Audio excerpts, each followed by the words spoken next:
Good evening and welcome to the live stream of the podcast. Today, I'm extremely excited. Number one, because it's Friday and I'm here and I'm hanging out with you all. But I have two very special guests, guys that I know for a very long time from the neighborhood, guys that have a great live stream that if you haven't watched it, if you haven't checked it out, you are missing it. You are missing out. It's super popular, very entertaining. They have a lot of great guests, and the topics they talk about all relate to. So I want to welcome to the live stream one and only Mr. A and Mr. Celi Sazon from the set 6145. Gentlemen, welcome to the live stream. Thank you. Thank you, Rob, for having us. Thank you for sure. Appreciate that. This live stream that you guys are doing, man, it's blown up. It's popular. I never miss an episode. The guests, the topic are things that I can relate to, experiences that we all share from growing up in the neighborhood and just living life now in general. How did this concept, how did this idea of starting a live stream come about? Stay. I thought you was jumping, brother. I wasn't on the No, I'm moving stuff around. That's all I'm doing. You can set it off. So basically, Celi and I have been playing with the idea of a movie, of a screenplay. Celi has gotten over the years many stories, and I was basically the writer and trying to put it together creatively, something that we both, could see and be like, yeah, this is great. And during the course of that, I want to say that I had told him or mentioned to him, like, hey, we need to do a podcast. This, aside from the stories that you're bringing to me now, there's so many things that we've experienced and people we know that, we need to bring it to life. So this is an idea that's been in the making for like 5 years. So that's pretty much the origin of the set. Yeah.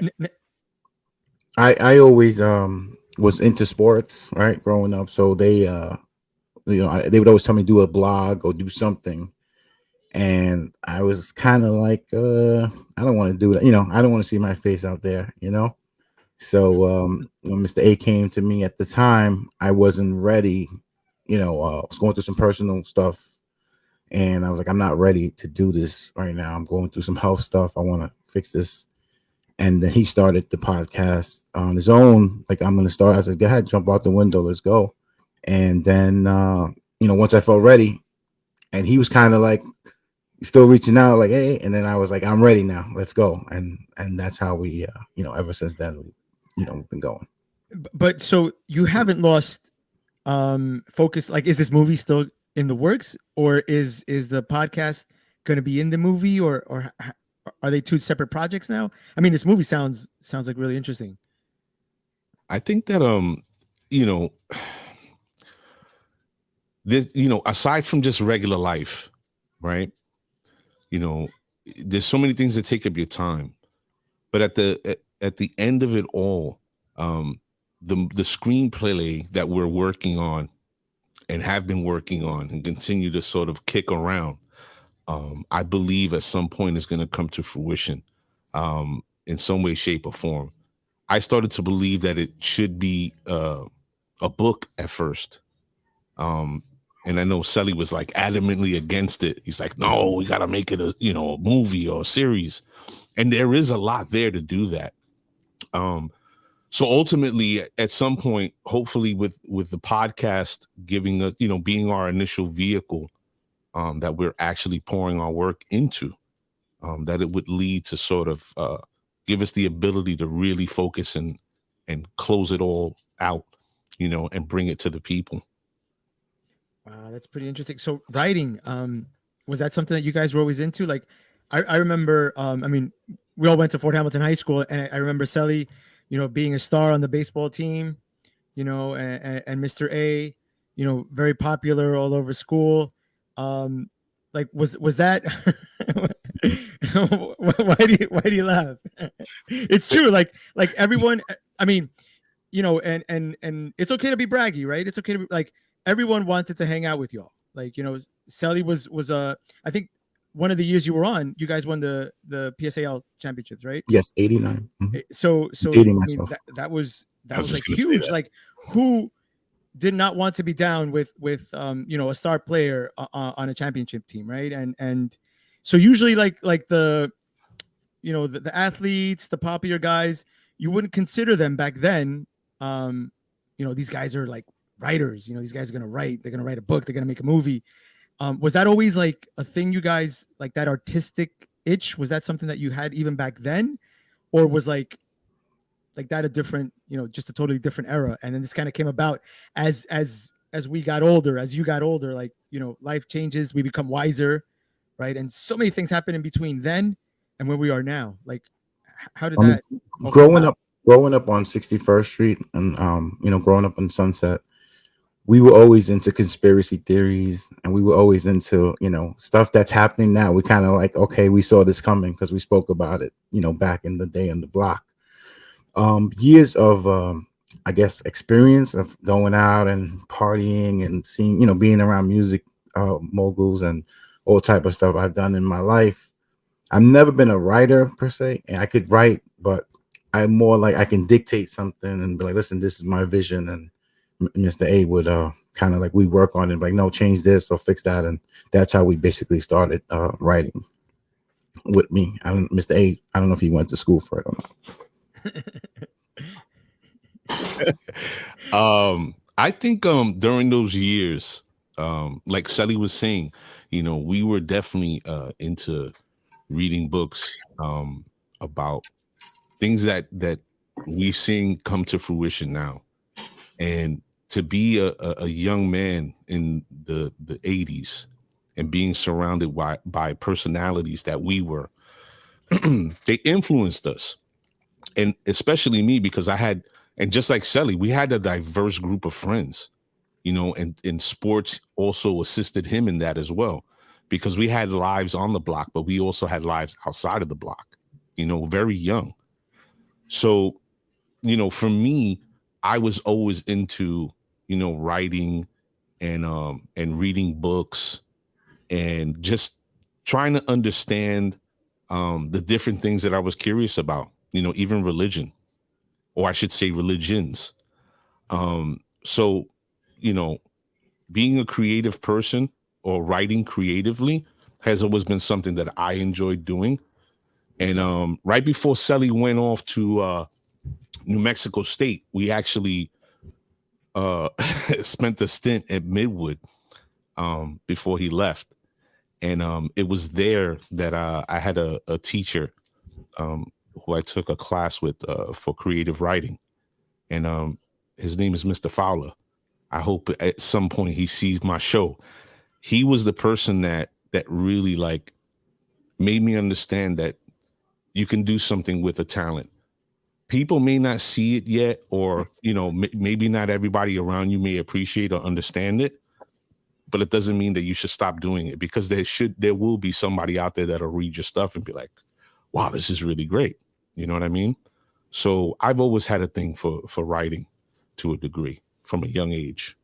Yeah, that's pretty cool, right? Because a lot of times these talents or these gifts are in us, right? They're just naturally there, and then it takes someone like, let's say, for example, a teacher, to kind of bring it out in you, and then you just go from there. Like, I'm sure it's the same thing with sports. Like, you must have fond memories, Sally, about your coach back then. Like, and I think back then, was it Mr. Apicella? And Fort Hamilton, yes. Yeah, he was like a character, like and the same thing with, like, different teachers that they bring this out, and it's incredible. But we remember them for a very long time. Like, the coach said this, or my writing teacher inspired me, or motivated me to keep on going and write. And it's amazing that and it's great that you're still cultivating that talent at a different stage in your life, right? Because I'm sure what you were writing back then has maybe changed or evolved in what you're writing now. And do you ever look back at what you wrote back then and like be like, yeah, this was good, or like, I can't believe I was thinking like that? I think the person who could probably pull those out the most is my wife, because my wife has a lot of my stuff packed away. I think that to read like a roaring flame. That's a fact. It's funny when you were referring to us being in high school. I don't necessarily think it was I was Mr. Popular. Celi was definitely a jock, but I think it was the environment we were in. Most of our friends that we kept, we've known for a long time. And if we didn't, they came into the circle like organically. So it was like real, it was real connections there. You know what I mean? Mm-hmm. So anybody you would see hanging out around us, we really rocked out with them. There's very few people that we hung out with that we were like, yeah, we don't really like this guy, but whatever. And growing up on 61st Street, not a lot of people coming there. So if they came around the block, it's because they were welcomed. Yeah. We saw a lot of things there. So yeah. But I was gonna say, do you remember, Celi, like when you two met? Like, do you is that still a memory? Like, I remember. I remember. I mean, it was I was maybe 10 years old. My grandparents moved to 61st Street first. Actually, I used to go visit them. I would go get some money or get some food or whatever. So I would go to the block, and that's how I met Ernest. And I knew some of the guys from school because I went to 314. Actually, I went to 140 first.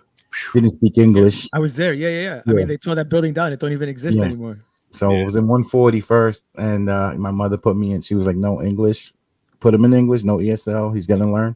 I didn't know English when I came here at 8 years old, and then now my Spanish is horrible.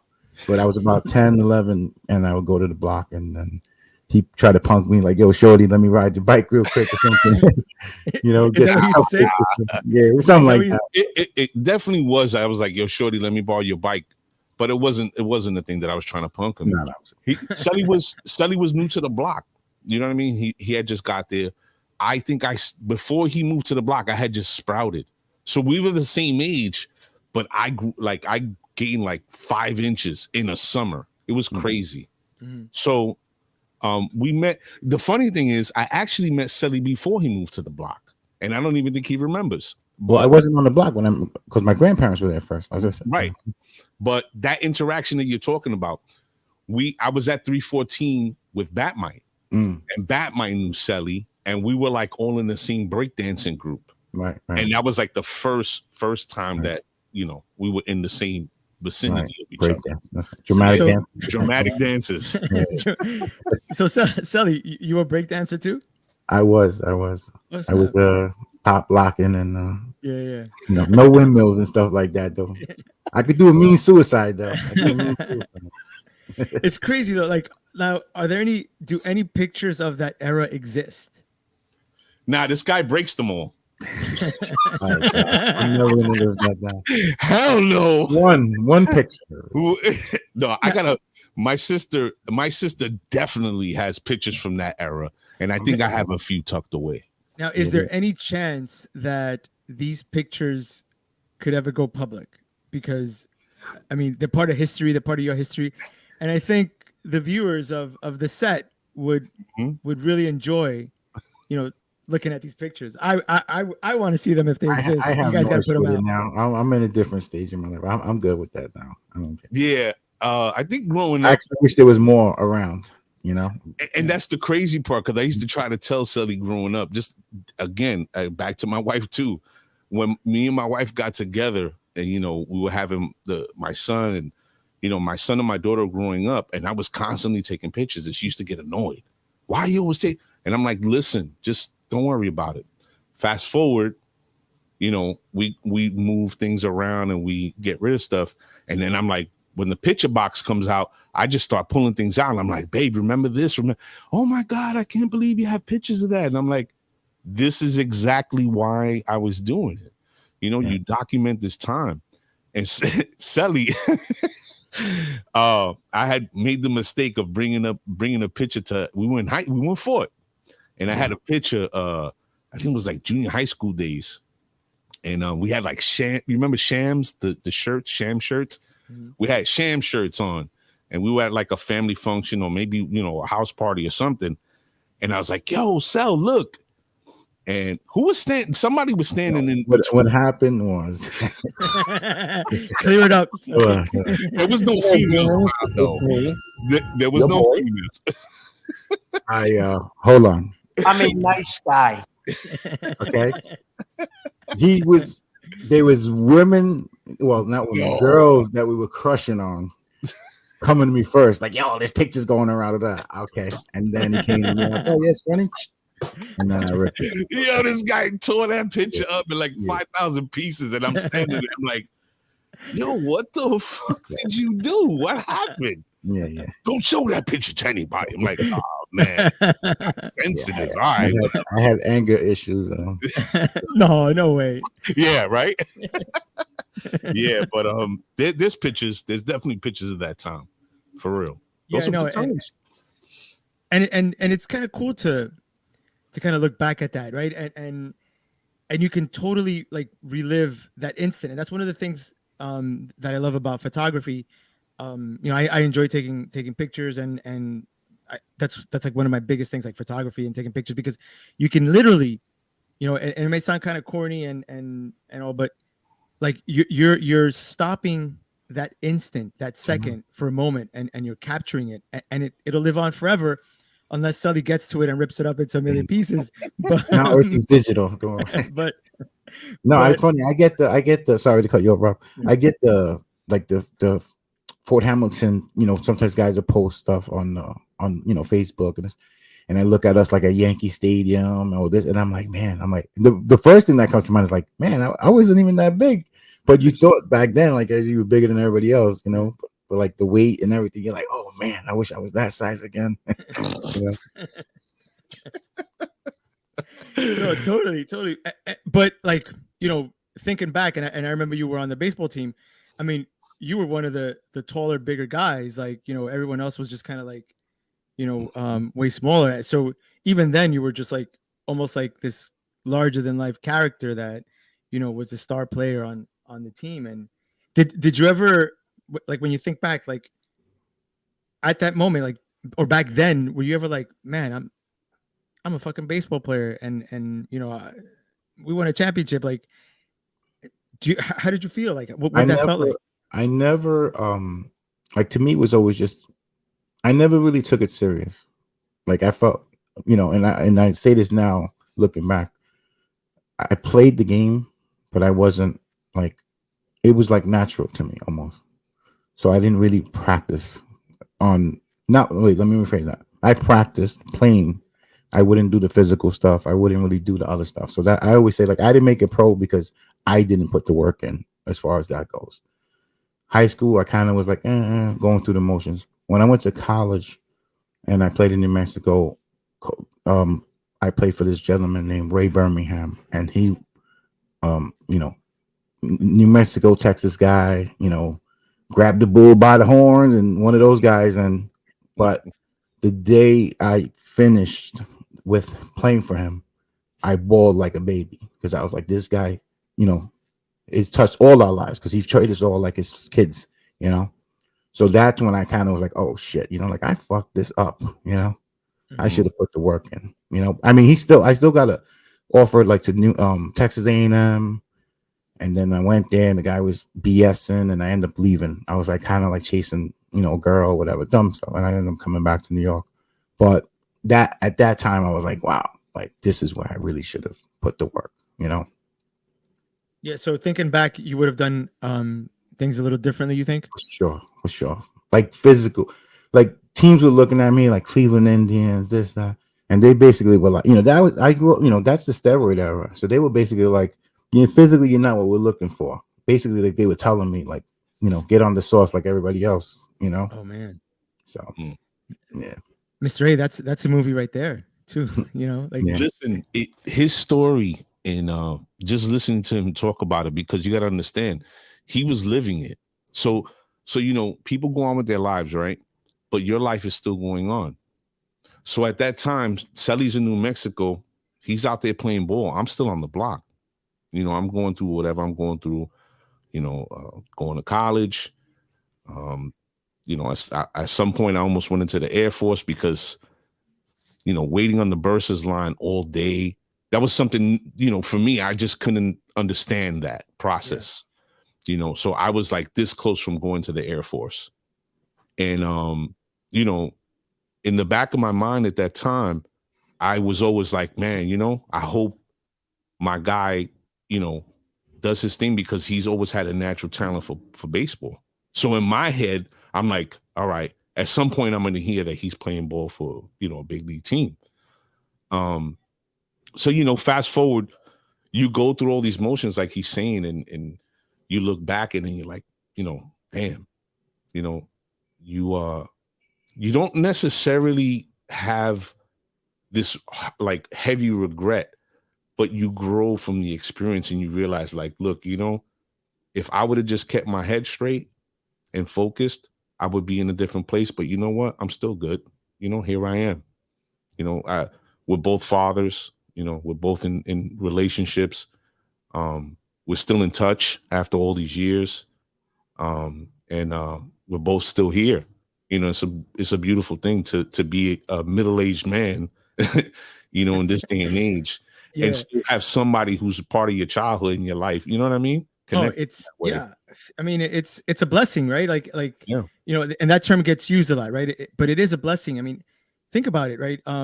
We don't get to choose our family, right? We're born into families, right? We didn't choose our parents. We didn't choose our siblings. We didn't choose our cousins or uncles and anything like that. But your friends and the friends that you decide to keep literally are the family you chose, right? Like so they're the family you choose, Yes, sir. You all have this friendship from childhood. How many people can say that, and still be close, still be working on very cool projects like the podcast, like this movie that and even if the movie, let's say, takes a long time for it to become a reality, you're still working on something together, right? Like there's that real true brotherhood, and that is amazing. The only problem I have with what you said is this middle age thing, right? Like I wish there was another term for that. Like middle age sounds like there isn't. Bro, it's like it sounds so old, like ancient, like a middle age, It's the halftime of life. I like that. I think that I think that encompasses it. And to speak to your point, and I think that I'm glad that you brought that up about our friends. Those are the people that we choose. When you have family, there is no choice. Whether they're good, bad, or indifferent, you got to love them in some way, shape, or form, right? It's sort of like it comes with the territory.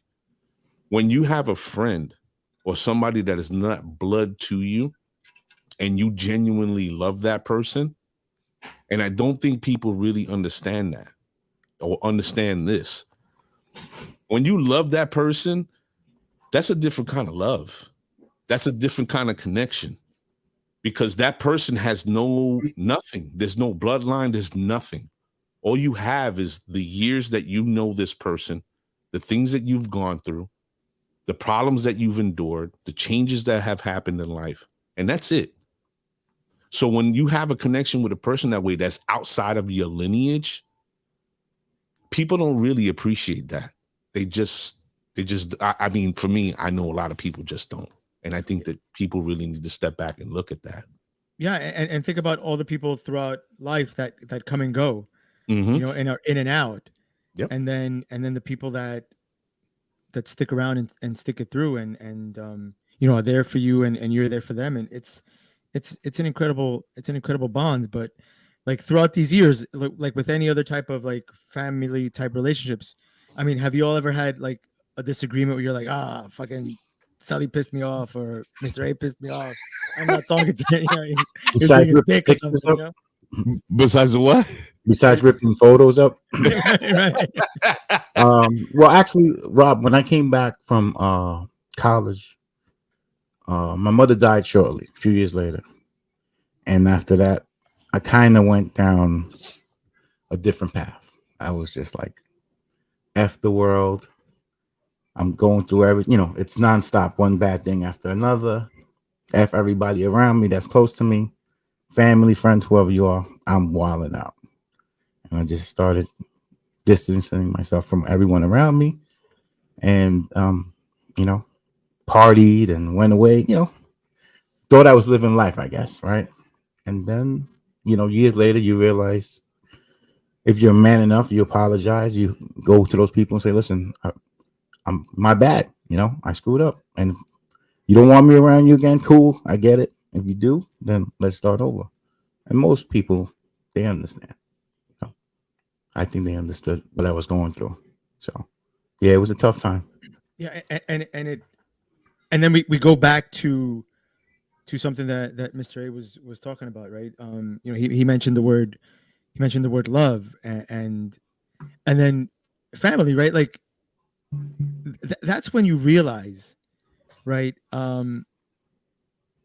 Who loves you, who cares about you, when you mess up, but you're big enough to own up to it, and then you're like, I'm sorry, and then the other person's like, you know what? I got so much love and respect for you that it's okay. I know what you were going through. There's that empathy, Right.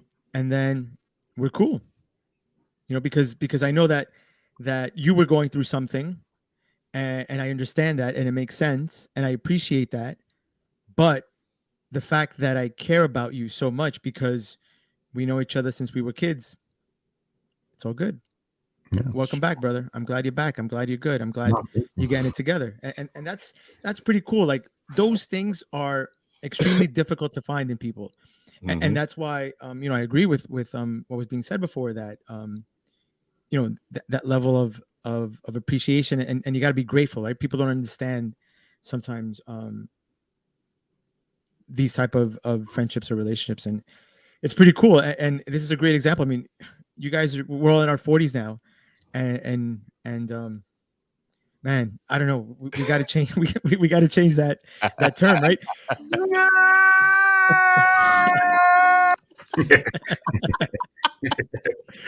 And we're still here, right? Like and I'll share with you all like this crazy experience where I was about 44, and I had this colon cancer scare, and it was scary because, like, first of all, like, I wasn't feeling right, like, for my stomach for like weeks.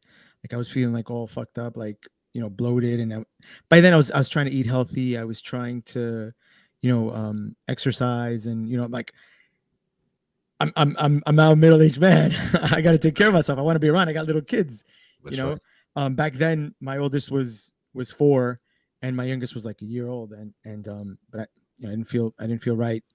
I went to the doctor. I was like, hey, my stomach's not right. I'm feeling all screwy. He's like, you're too young to be checked out for colon cancer, but since you're here, let's just run a bunch of tests, and on top of that, let's do a colonoscopy, make sure you're all good. Long story short, I go in for the procedure, and when I come through, I'm in the recovery room, and he's like, we got to talk. And he takes out this jar, like this clear jar with this red thing that looks like a golf ball, the size of a golf ball. And he's like, this is what we took out of you. Damn. And it was the size of a golf ball, 55 millimeters. Mm-hmm. And he's like, we got to check this out, make sure, it's not anything, cancerous or whatever. And those days that I was waiting for the results were some of the toughest days, right? Because you're thinking all sorts of things, right? Like, I have 2 little kids. I want to be around for them. Like how tragic would it be if I'm not here anymore? And I was like, I joke with my wife, I'm like, that's my fear, right? Like, I'm not necessarily afraid of dying, right? Because that's just life. We all got to die sometime, and like, even from the day you're born, you're like one day closer to death, right? As weird as that sounds, you're born and you're a day closer to death, right? My thing was like, I don't want to leave these kids without a dad. I was like, you can replace me. It's like, you're beautiful, you're smart, I can be replaced. And in fact, if I'm gone, I'd want you to find yourself, a good partner, someone that, could be a companion for you for the rest of your life and all that. But when the doctor comes back, he's like, this was a cancerous polyp that we pulled out of you. He goes, if you had not come in to get checked out and you waited till you're 50, like most men are supposed to do to get checked for colon cancer, he goes, you wouldn't have made it to 50. He goes, this would have spread to your intestines. This would have gone all over your body and you would not have lived to be 50. So, bro, that hits you like a ton of bricks. It's like, fuck, like it's like winning the lottery. Right. And I remember this was February 14th, when that got pulled out. And that's like my second birthday. I was born August 6th, but that's my second birthday. And when you hear that term, right, we hear this often, that cliche that like life is short. Like it literally is, man, because it could end in a second. And, what do we have to show for it? And I'm here. I'm 48.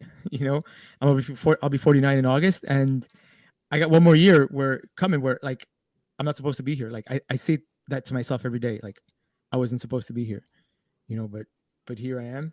On a Friday evening, sharing the screen with two great dudes, and we got a shout out over here for you guys. Dom there G. goes the neighborhood. The set. Salute Dom G. So it's things like that, experiences like that, right? Like this is literally like was said before, like Mr. A said before, this is like, this is halftime, and we're going into second half of the game. And I want to make sure that the second half is better than the first half. And here we are. You I have hope that didn't put a damper on the mood, but you that's have to. what No, it's like. I had a similar situation with me. So it was like I found it, by luck.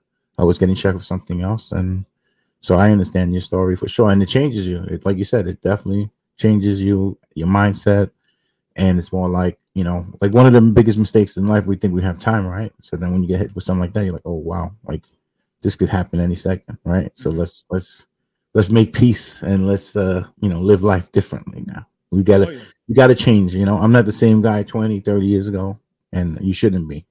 So. Mm-hmm. Yeah, and that's one of the nice things, right? About like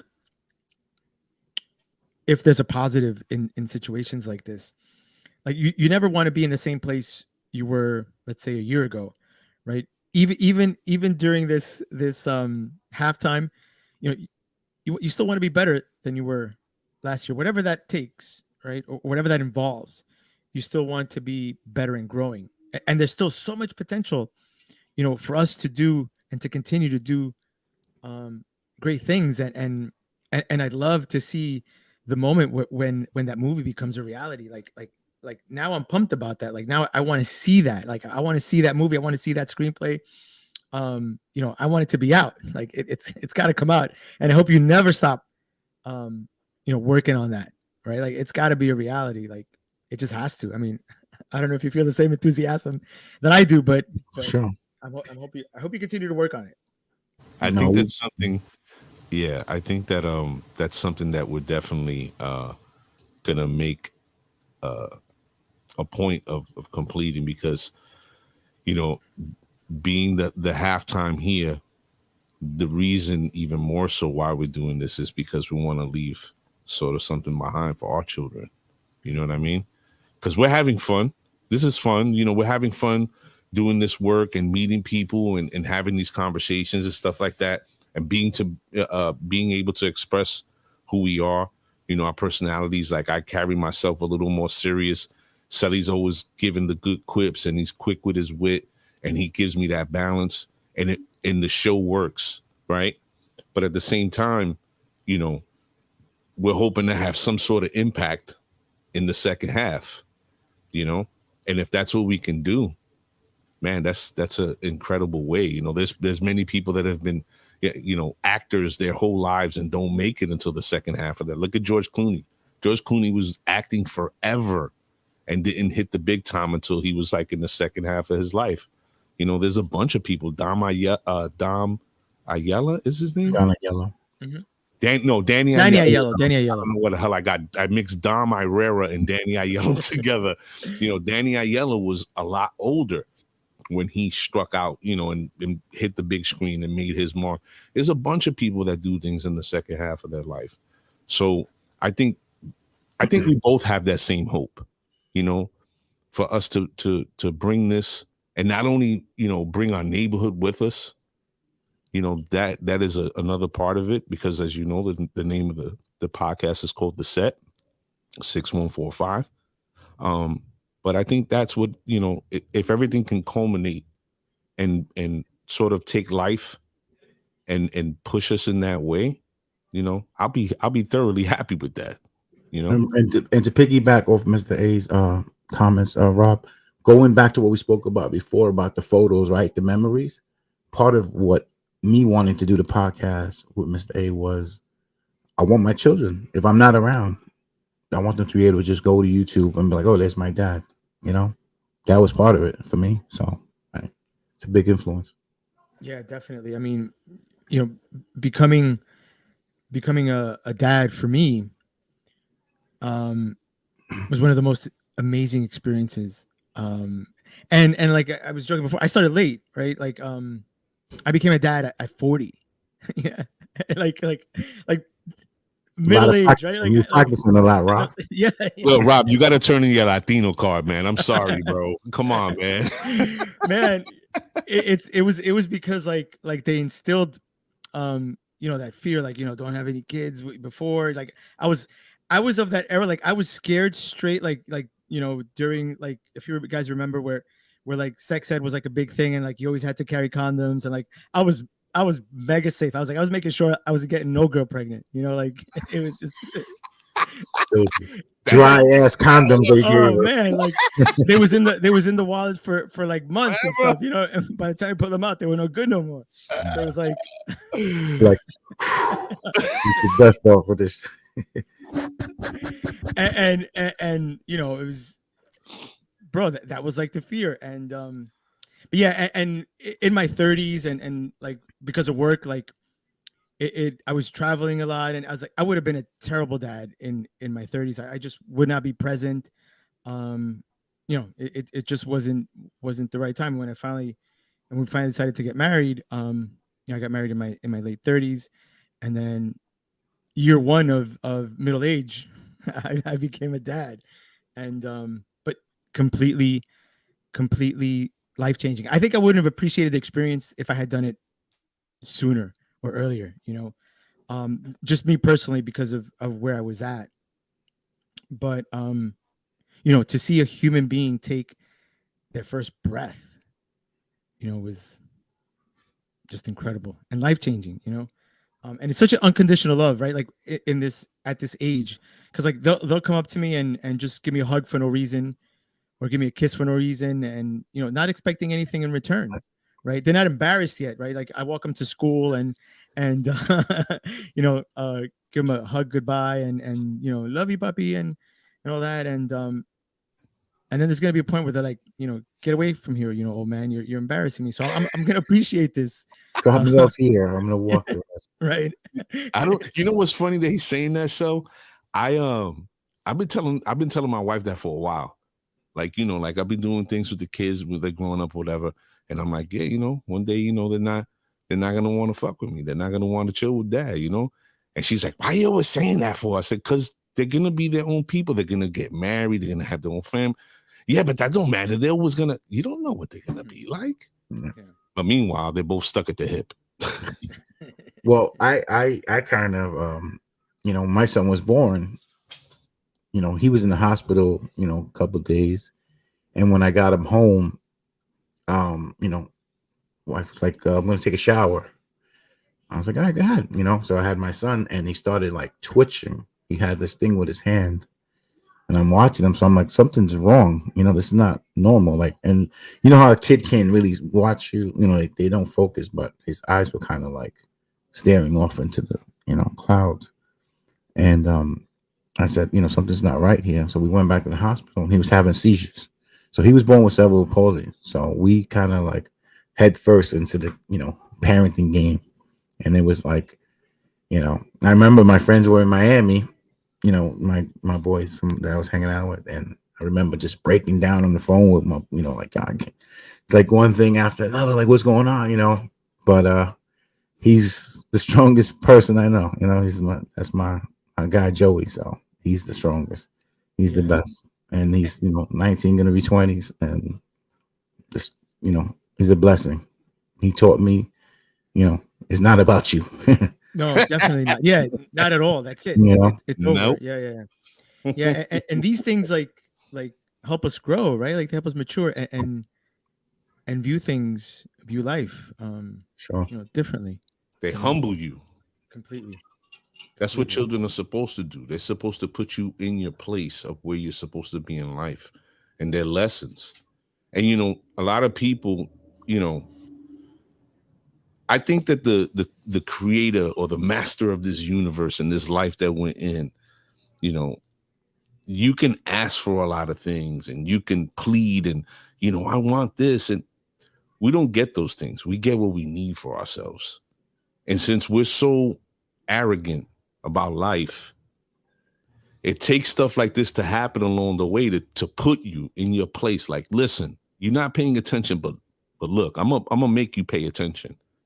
And some people miss those things and they just continue on. But luckily, a lot of us, we paid attention, and we became better. And the lessons that we had to learn through life, man, they were really, shitty, because these are things that we shouldn't have to do. Like, Celi mentioned that, his mom passed away, and then I buried my mother, and they were both young, and to experience that, both those times in our lives were very teachable moments, like real, like a ton of bricks.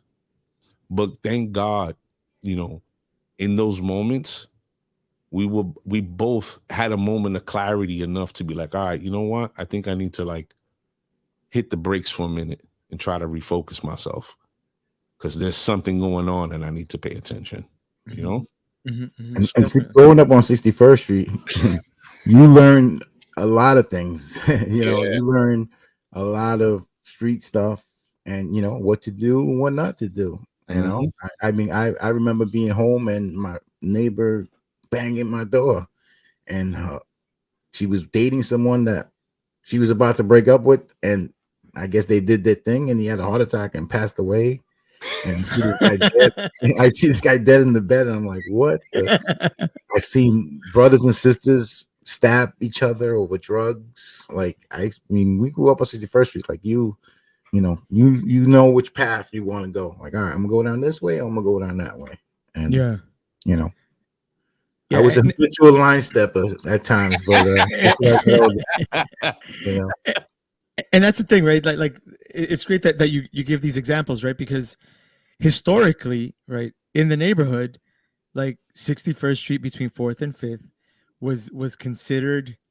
I mean, I don't know if this is how you all view it, because you lived and grew up there. We've heard it all, but I'll listen.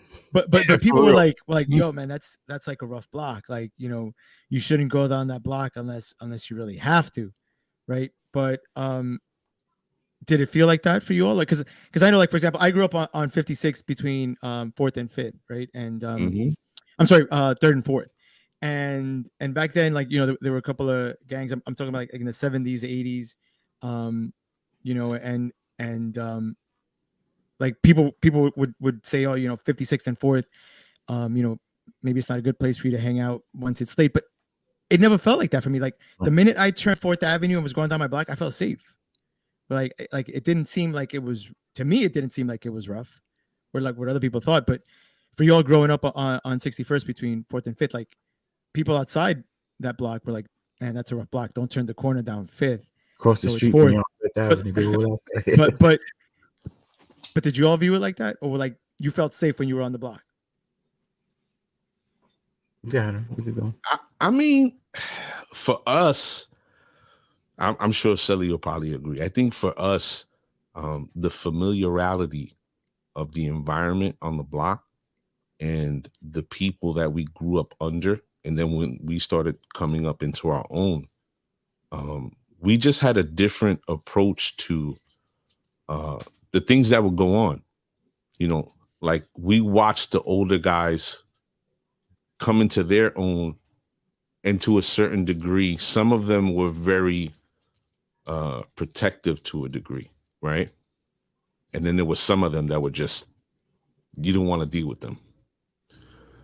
And as we got older, and sort of like stepped into our own places in life, you know, we kind of kept that code of, you know, this is our block and we protect our own, and we try to make sure that everybody's good. And if your mother's coming with groceries, we help her. And, you know, family comes through, you know, they all family. And, you know, so I don't think necessarily we ever felt like, all right, we were in direct danger, but we also understood, matter of factly, that at any moment we could be in danger because of the block and the things that went on. You know? Yeah, definitely. I think to me, 61st Street and in Sunset Park, period, that older generation from us, they were more like cutthroat with each other. And I hate to say that, but they were more like backstab each other and this. And, you know, on the block, my mom, you know, Mr. A's mom, you know, Mr. A's mom will tell you, like, yo, what the fuck, you know, like, what are you doing? You know, my mom. She's on the first floor. Yeah, she's on the first floor out the window. She'll tell you something like, yeah, what are you doing? You know, whatever. Which nowadays is not like that anymore. If there was a fire in the block, my mother would be the first one. Listen, we got to make a collection, you know, get these people some money, you know, do whatever. You know, things like that they established in us. And we were more like that. Like, this is, like Mr. A said, this is our block. You come here and respect. Don't think you're going to come here and disrespect. We had situations, he knows, you know, block parties, whatever. Like, all right, you're going to come from someone else to come try to disrespect the block. And that's not happening. We had all type of, you know, but it was more like that was more throughout the neighborhood in our era. Like, all right, if we were going out clubbing, it's 40, 50 of us from Sunset Park. Now what are you going to do? There's strength in numbers, as to where the other little older generation was kind of more like, you know, nah, I'm going to, you know, backstab this person, do whatever. You know, it was more like a different type of ghetto. Right. All in all, we loved our block, though. For sure. The dangers were always there. You know, the drugs were always there. The drug dealing was there for a long time. There was heavy heroin on our block for a very long time. But we just, you know, for us being around it, we were able to navigate. And again, we never really felt like, oh, we're in danger, but we always knew something could always happen. So, you know, it was a cop got shot right in front of us. Oh, you know, that's when they started closing the block every week, every summer. Yeah. Every summer, yeah, they closed. Mm-hmm. Yeah, I think it's still closed in the summertime, right? Like they still. I don't know. I think as of recently they stopped. Yeah. Okay. Yeah, I think they pulled the PAL, which is it's terrible because the kids don't play as it is now. So, the defunding and all that. Yeah, so you know, the PAL definitely helped a lot. But so thinking back on all that, right? That upbringing, I always say when I look back to that childhood era, and you know we grew up during the same time, like you know we didn't grow up with a lot of material things, right? There wasn't a lot of material things, but as crazy as this may sound, I still feel that like it was a rich upbringing, right? Like rich in these experiences, you know, with a level of street smart that you just can't take away. You can't unlearn it. And it has come in handy so many times outside of the city, you know, when traveling to other cities or other parts of the world. Like you just have this extra kick in your step that you can walk into any situation and kind of feel it out. And you're like, you know, maybe this is a good place or not a good place to be. And you can maneuver yourself in and out of certain situations because of these experiences that I would never, and I'd like to hear your take on it, but I would never change that upbringing, seeing the things that we saw in the neighborhood for anything in the world. Like I would not change that childhood and be like, I should have grown up. I would have liked to have grown up, in a great suburban neighborhood with like, beautiful houses, white picket fences, beautiful lawns. Like I wouldn't have changed that experience in Sunset Park for like another experience somewhere in like suburban America. I want to jump in here real quick. When I went to college in New Mexico, this was the 90s, right? We talk about 90s. And we would go to Texas, and I would cross the border at El Paso to go to Juarez, Mexico. And I watch Narcos and all those shows now, and I'm like, what the hell were we doing? But again, I was like, whatever. I grew up in Brooklyn, I don't care. Yeah. But I also wouldn't stay, and I would be like, I'm not comfortable here. I wouldn't stay there and like jump in cabs. They would be like, oh, come on, I'm like, nah, I'm good. Like you said, I learned from, I know where I'm not supposed to be at here. Like I would go there, have something to eat, whatever little, and get right back across the border. Because I'd rather be at Harlem at 3 a.m. than here. It was crazy. And then I look at these shows now and I'm like, man, this is nuts. You were there. Yeah, I lived it. Yeah. Harlem in the 90s was pretty nice though, I think. Yeah. But I get what you're saying. That's a definite. Yeah. And I think it's always been nice, right? Like Yeah. I always felt comfortable in Harlem, 80s and 90s. And now forget about it. It's like gentrified, right? Like it's like, North Manhattan. Yeah. So, but for us, Harlem was cool in the 90s, but maybe for somebody else or for other people, they're like, exactly. You just don't go in there. But like there was like great venues, great parties, great things happening in Harlem in the 90s. Like, that it was kind of cool to be there. I think that growing up on that block definitely I think I want to speak more to the upbringing of not having the material items. Because growing up you always wanted, certain things. Like we grew up in the Jordan era when Jordan's first sneakers came out. $120. Or was it 108? 108. 108. Was it like 88 or 80? It was on the cusp, like at that time. Yeah, I remember they were like iguana skin. I remember reading an ad. It was like iguana skin or something. Yeah, like the that. pattern of it. They titled it that. Yeah. But during that time of growing up, we didn't have anything. We didn't have shit. A vez en cuando one of us would get something nice, right? You were lucky. I would get the Nintendo and everybody be coming over. Yeah. So even though we didn't have a lot, we had a lot, because not having a lot brings a different kind of connection and a richness to your upbringing that you don't find nowadays because everybody has everything, right? And I don't think kids understand the sense of community or even family because everything is based around materialism. Whereas when we were growing up, some of us would have something nice, but it wasn't as prevalent now. So what you had was the connection with the person. And even though like I had $1 and Celi had $5 and, our friend Dennis or Robert or Jeffrey or whoever was around us, everybody would have a little something and we would all sort of pool together and all, go do something. And we would always look out for each other. But the commonality was the connection. It wasn't the materialism. And nowadays, I think that's hurt a lot of people because we tried to overcompensate with our children. I'm sure Celi could relate. I did it too with my kids. I tried to go overboard with my kids. Oh, you want to eat McDonald's? All right, cool. Come on, let's go. You want to go to Coney Island? Let's go. We didn't know shit about that. You went to Coney Island? A ver en cuando. You know what I'm saying? Growing up. That was like Disney World. What? No, McDonald's was like a fucking treat. Like you did it maybe once every 3 months, if that, it was like if that. But not but like I'm saying, the overall point that I'm trying to make is that our friendships meant so much more because it was outside of this, material bubble that we're living in now.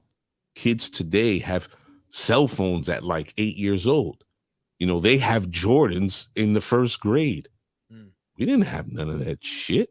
You know what I mean? It wasn't until we got older that we were like, all right, we getting our own little money. You know, all right, the new Jordans is coming out. We all going to Frankel's. All right, we're going to buy these sneakers. You know what I mean? But we had a different foundation, I guess is what I'm saying. Our foundation was very different to what children and people are growing in now. And they don't have that value when it comes to dealing with each other.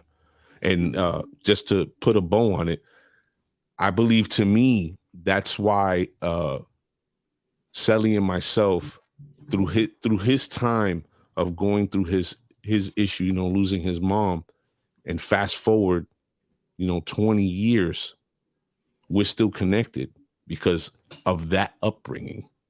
You know, today, people, friendships, they're frivolous. You can be humble and do whatever, but your friendship is not going to last the test of time if you don't have that solid foundation. You know? Yeah, they're like disposable friendships, kind of, you know. Completely.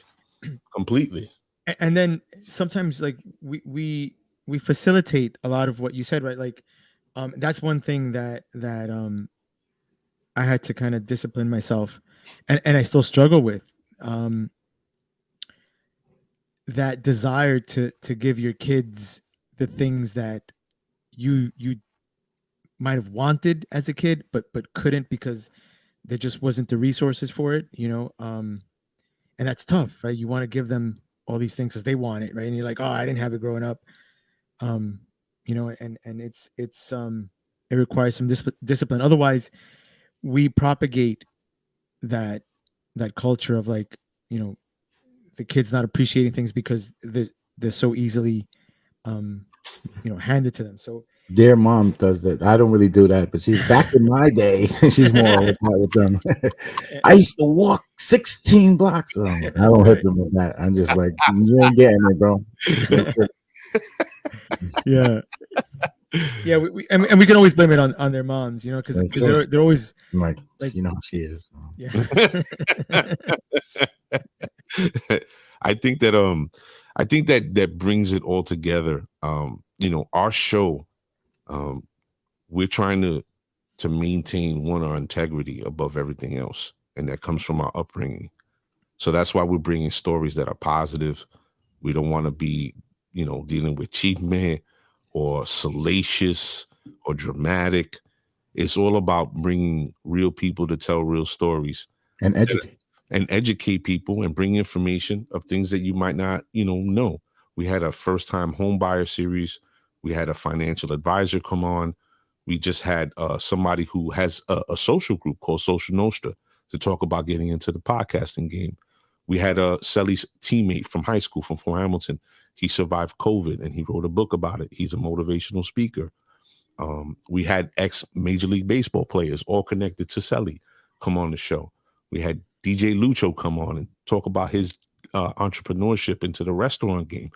We have a variety of different people come on, but the most important thing that we're trying to bring across to our audience is to leave the world behind and that starstruck sort of feeling, and just connect with the person and understand who they are and their struggle, and they eat, shit, sleep just like you do, but they're just talented. They have a talent, and they were able to you know, parlay that talent into a career, you know.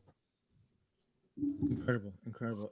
And that's a good way to bring everything full circle. The show is live every Wednesday. You guys do it every Wednesday at 7:30? 7 p.m.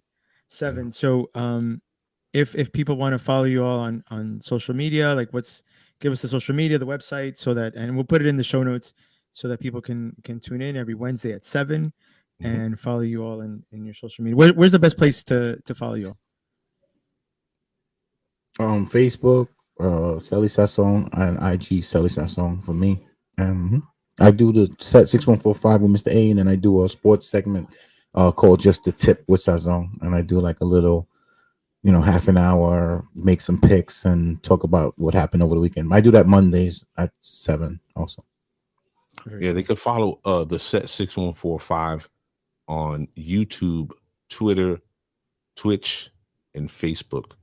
We go live every Wednesday at 7 p.m. And like Sazon said, he got just the tip. It's a great sports segment. He's talking about something that he's really passionate about. Don't follow his betting strategy. It's terrible. I was 5-2 last week. You was 2-5. No, I wasn't. But That was 2 weeks ago. No. he does a great sports segment.